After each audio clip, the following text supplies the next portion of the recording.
Hello বন্ধুরা, কেমন আছেন আপনারা সবাই? আশা করি সবাই ভালো আছেন। আজ আমি বানাতে চলেছি ডালের বড়া। তো সব থেকে প্রথমে এক বাটি মসুর ডাল ভিজিয়ে রেখে দিয়েছিলাম আগে থেকে। এটাকে এখন মিক্সার ব্লাইন্ডারে দিয়ে ব্লাইন্ড করে নেব। ব্লাইন্ড করা হয়ে গেলে এটিকে একটি পাত্রে নামিয়ে নেব।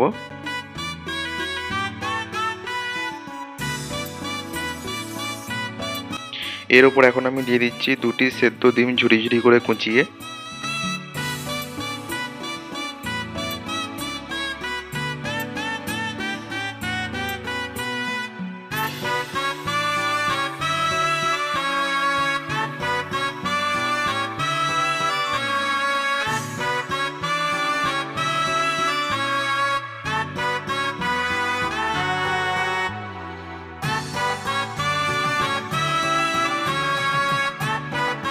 তার উপরে দিয়ে দেবো একটি আলু খোসা ছাড়িয়ে ঝুরি ঝুরি করে কুচিয়ে।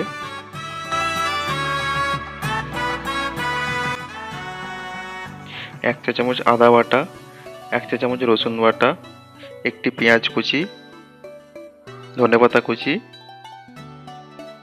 কাঁচা লঙ্কা কুচি দেওয়া হয়ে যাওয়ার পর এর উপর দিয়ে দেবো এক চা চামচ চিলি ফ্লেক্স, এক চা চামচ হলুদের গুঁড়ো, এক চা চামচ জিরে গুঁড়ো, ধনে গুঁড়ো এক চা চামচ দিয়ে স্বাদ মতন লবণ দিয়ে এটিকে ভালোভাবে হাতে করে মিক্স করে নেবেন।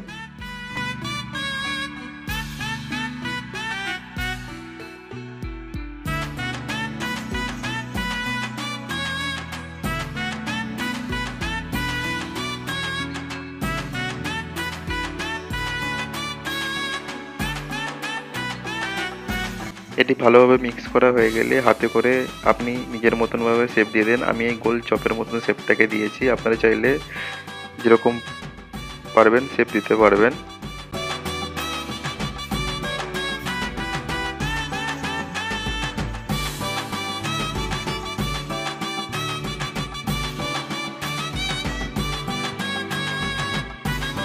একটি কড়াই তেল গরম করতে দিয়ে দিন।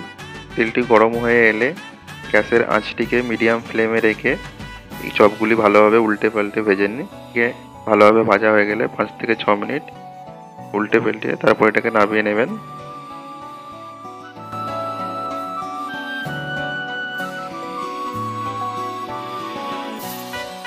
দেখুন গাইস, আমার বড়াটি খুব সুন্দর হয়েছে।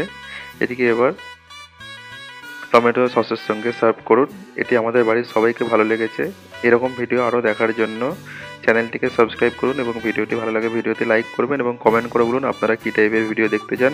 দেখা হচ্ছে আবার পরের ভিডিওতে। ধন্যবাদ।